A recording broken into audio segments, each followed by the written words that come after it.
commencer, Alice, je vais te passer la parole. Aussi parce que tu as répondu au même appel à projet que nous, et du coup, c'est dans un cadre proche. Effectivement, merci à elle.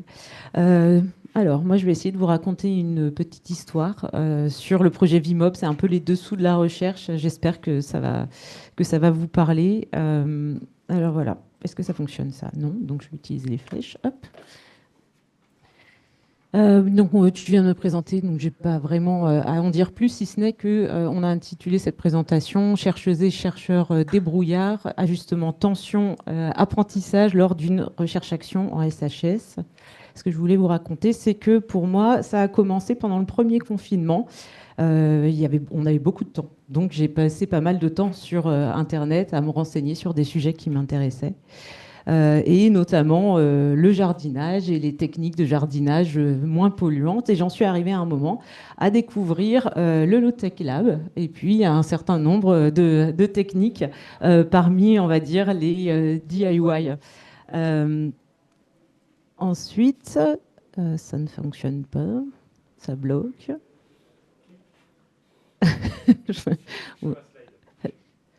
Non, ça ne fonctionne pas.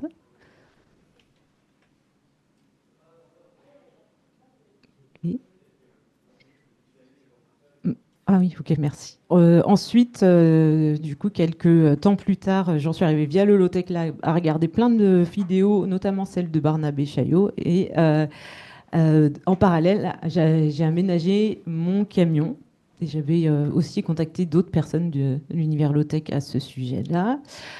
Via Barnabé Chaillot, découverte du vélo et de la très belle aventure de l'association Vélo solaire pour tous. Ce qui fait que, au printemps 2022, j'essaye d'implanter sur le campus de l'UBO un projet qui consiste à monter des vélos pour les utiliser sur les sites de l'UBO et en intercite, puisqu'on est une université un peu dispersée sur Brest. On a plusieurs ensembles de bâtiments. Et je trouvais que c'était dommage que systématiquement les personnels utilisent des camionnettes, des voitures, etc. Donc là-dedans, j'étais déjà embauchée sur un projet de recherche en lien, on va dire, avec les mobilités durables. C'était un projet de recherche vélo et université de la mer. L'idée, c'est de comparer comment les plans de déplacement des universités de la mer pourraient s'inspirer les uns des autres. Euh, En janvier 2023, je suis officiellement intégrée sur le forum Vélio, même si avant ça, j'avais pas mal surfé sur Internet et essayé de comprendre en participant à quelques réunions. Euh, cette, euh, voilà, ce travail-là, du coup, c'est le début de mon travail de veille sur l'association Vélo solaire pour tous, euh, qui m'amène petit à petit à découvrir le protocole d'expérimentation sur l'usage de véhicules intermédiaires. Et donc là, je me mets aussi à suivre l'XD jusqu'à ce qu'apparaisse cet appel à projet Prévert, donc qui est arrivé quelques mois après mon intérêt pour l'XD. On y répond avec les collègues. Voilà le calendrier off, ce qui s'est passé donc avant la réponse, avant, on va dire, mon embauche sur le contrat de recherche. Donc, je rédige pour l'appel à projet une version du protocole orienté sur les vélos.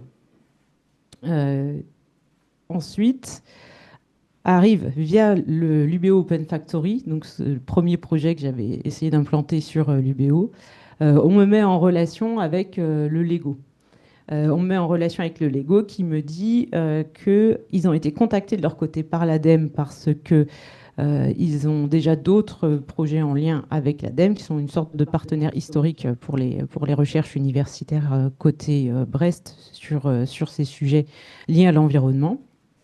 Et que à ce stade, en fait, ils ont pas vraiment de réponse sur le comment participer, étant donné que l'appel à projet est à déposer pour mars. Eux imaginent s'engager dans la réponse à appel à projet uniquement s'ils ont une réponse en face de est-ce qu'il est possible d'avoir des véhicules. Donc on en est là en février 2023.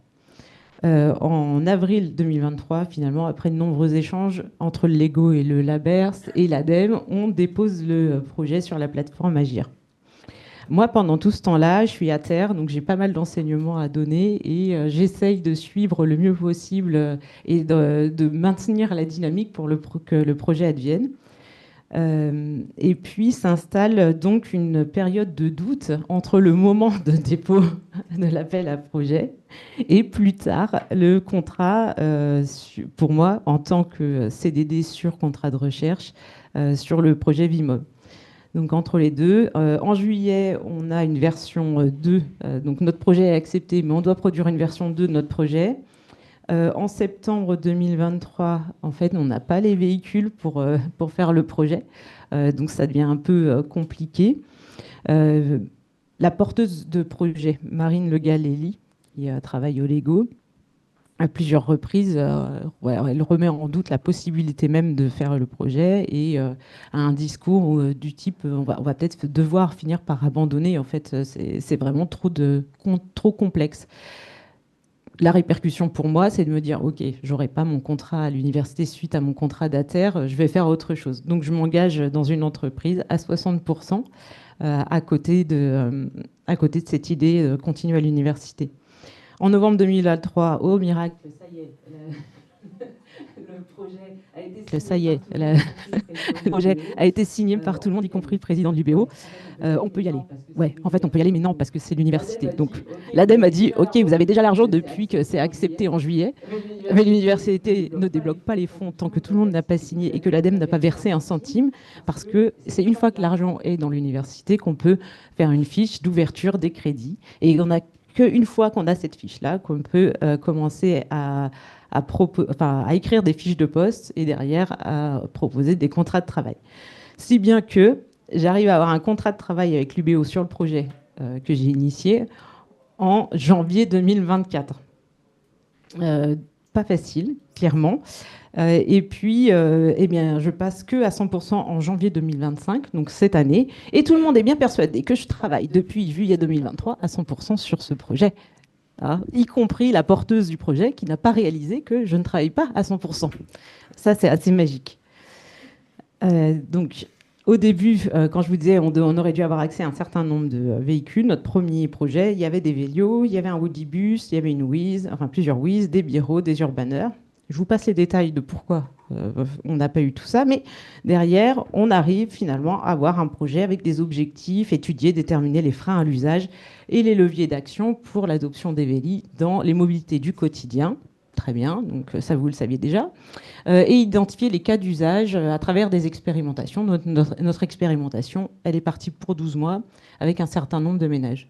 On a donc un projet collaboratif de laboratoire, donc fonctionnement universitaire, de territoire, donc fonctionnement des territoires, deux associations, donc fonctionnement d'associations, des comptabilités différentes, des langages différents, des quotidiens différents, des degrés d'engagement différents, même au sein de l'université, puisqu'on a des personnels en poste titulaire et des personnels CDD sur contrat de recherche. Au final, on arrive à impliquer 10 chercheurs, 20 foyers d'expérimentateurs. On a un financement pour 2 ans. Le calendrier officiel de la recherche maintenant. Donc, on répond à l'appel à candidature.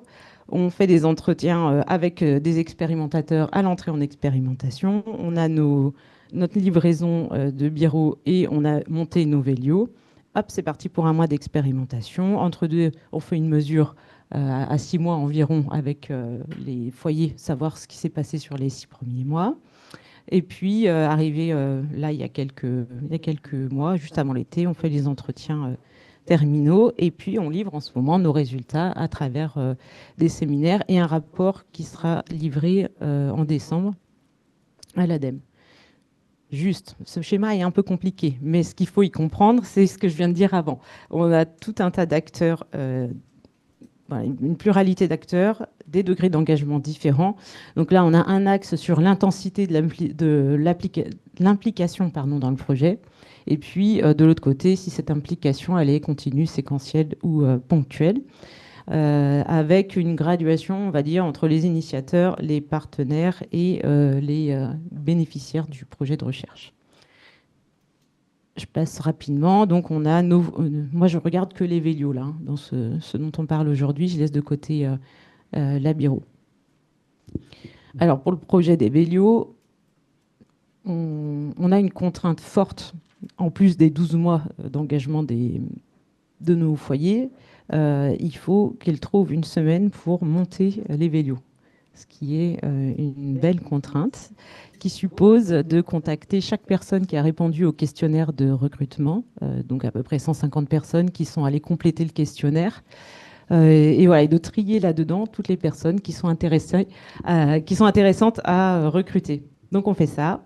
On identifie des motivations pour eux à participer.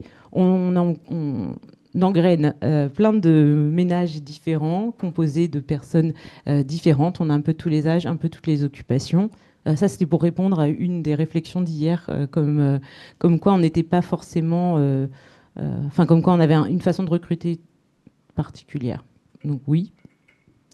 Sur le territoire, donc on a des expérimentateurs un peu partout. En rouge, c'est Brest. En rouge et violet, Brest Métropole. Et les autres territoires, ils sont à une 20aine de kilomètres de Brest, le long du littoral.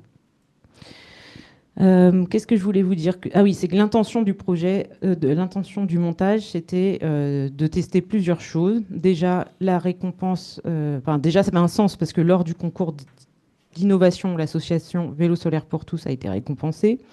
Que c'est un projet d'innovation sociale, en plus d'être un projet d'innovation technique, que la communauté XD à ce moment-là s'oriente vers l'idée des usines distribuées et que c'est une très belle idée, mais à un moment, il faut peut-être voir si c'est possible. On a déjà toute la documentation nécessaire sur le Véliotech avec une communauté de faiseurs. Donc, let's do it, on essaie de le faire. On essaie de tester la crédibilité des vélis à entamer une phase d'industrialisation à travers des micro-usines. Est-ce que c'est possible de produire de façon semi-industrielle ou artisanale? Et là, on se retrouve sur plein de métiers avec à chaque fois les interventions des ingénieurs de recherche, je dis bien des, parce qu'on était 4 finalement sur le projet. Donc toute une liste de choses à faire, vous les imaginez assez bien. Je pense. Et là-dedans, ça nous montre beaucoup d'énergie, beaucoup de capacité de débrouille, un moral d'acier, je tiens à le souligner. Et là, on arrive vraiment sur les limites de la recherche sur la personne humaine, en sciences humaines et sociales, en milieu universitaire. C'est là où je voulais en venir. C'est que dans les facs de médecine, on est assez habitué à ça, dans les CHU aussi. De notre côté SHS, on a quelques progrès à faire pour faciliter ce type d'expérimentation. Donc notre micro-usine, en image, ça donne un des collègues assis dans le sous-sol d'un des bâtiments. On a récupéré tous les deux ensemble les pièces. Et donc, ce sont des sociologues aux écrous que l'on visse, et aussi un peu coincés en fait, dans ce projet de recherche, un peu aux écrous, pieds et poings liés. On a réussi quand même à faire de notre mieux en hybridant les fonctions. Ça a créé un certain nombre de tensions et ça a montré la difficulté de faire du faire soi-même, donc du DIY, mais à plusieurs. Ça nécessite de changer de casquette un nombre de fois incalculable dans la journée et d'être capable de se mettre à la place des uns et des autres et d'apprendre des différentes professions. Donc c'est extrêmement enrichissant, mais c'est un vrai défi. En gros, on est passé du coup des pièces détachées à des vélis, une dizaine qui fonctionnent. C'était un très bel atelier. On avait des personnes un peu de toutes les générations et de tout horizon. Et c'est là où c'était aussi intéressant, c'est que nous, chercheurs, on s'est retrouvés sur un pied d'égalité avec l'ensemble des personnes qui sont venues monter les vélos, à savoir les volontaires à l'expérimentation, plus leurs familles, plus leurs amis, plus des volontaires d'associations locales avec des compétences, on va dire, en mécanique vélo. Et puis des experts venus à la fois d'associations locales et aussi de l'association Vélo solaire pour tous. J'ai tenté une approche immersive avec ces caméras, mais j'ai toujours pas eu le temps de dérocher et de monter. Mais en tout cas, c'était passionnant. On a eu presque 100% de satisfaction. En fait, ça dépend l'angle qu'on adopte. Si on est sur la première phase du montage, qui est une sorte de Lego technique géant, voilà, unanimité, c'était top. Si on est sur des difficultés techniques particulières, il n'y a pas forcément autant de satisfaction, il y a même de frustration. Par exemple, un de nos expérimentateurs qui dit qu'il y a un mercredi, je suis rentrée, j'avais une envie de tout exploser. Donc ça, c'était le milieu de la semaine. Je n'y comprenais plus rien. Donc le lendemain matin, quand il est arrivé, j'ai vu sur son visage qu'il fallait vraiment l'aider à avancer sur son vélo. Et finalement, il est reparti avec le sien qui roulait. On a quand même eu un tout petit souci, enfin personnellement. La semaine de montage a été tellement énergivore que quand je suis partie pour Rennes le vendredi soir, sortie de route, je me suis retrouvée dans la pelouse sur la voie rapide. En tout cas, la communauté qu'on a créée, il y a des convaincus et des sceptiques. Je passe sur les résultats parce que ça, c'était des présentations précédentes. Et puis, ça pourra faire l'objet d'une belle lecture, le rapport sur Vimob, qui sera diffusé par l'ADEME. Juste pour montrer que du coup, les personnes qui étaient convaincues, elles sont venues à plusieurs rendez-vous lors de l'année d'expérimentation, y compris cet atelier de montage où on a investi le hall de la fac de lettres et SHS avec des objets techniques. Alors ça, c'était incroyable, tout le monde s'arrêtait, on a eu plein de questions, c'était très agréable. Les Vélios, bon, ils sont venus différentes choses. Je vous passe le détail de ce qu'ils sont devenus. Certains restent chez les expérimentateurs, d'autres vont être à l'UBO, d'autres partent pour des associations. 3 ont été vendus à l'association Lost in the Swell qui va, lors de son prochain trip décarboné, un peu améliorer ce qu'on leur a confié pour en faire des engins de surf trip. Voilà. En tout cas, on a touché des centaines de personnes avec ce projet. Sur le territoire de Brest, c'est sûr. Par-delà aussi, si vous voulez le détail des actions, il y en a à la fois sur le site du projet Vimob, mais pas seulement, puisque l'association locale qui s'est occupée d'intervenir dans au moins 2 événements par mois, si ce n'est plus, c'est l'association Teamobs qui était donc intégrée au projet de recherche. C'est une association qui s'occupe de faire bouger autrement les personnes sur les territoires, on va dire, peu denses. Et cette association, eh bien, je vous le dis en off du coup, mais on a été obligé de la créer, nous, en tant que chercheurs, pour pouvoir agir en fait, sur ce territoire et faire en sorte que la recherche-action sur la personne humaine en SHS advienne.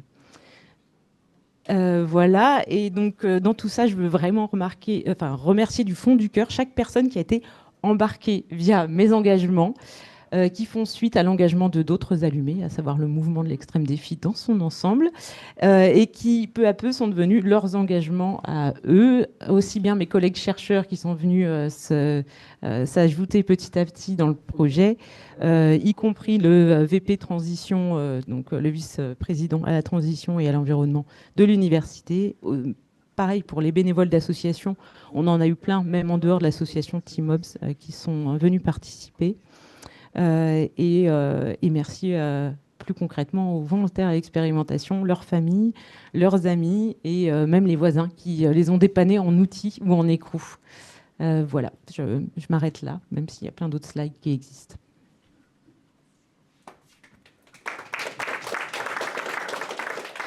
Merci beaucoup Alice pour ce témoignage et surtout voilà, pour avoir mis aussi le doigt et en visibilité ce que tu as appelé le bidouillage, mais en fait les conditions matérielles dans lesquelles ça se fait. On va pas y revenir, mais nous on a eu des choses qui étaient un peu similaires, pas complètement, mais du coup ça montre aussi le côté structurel de ce que tu as montré.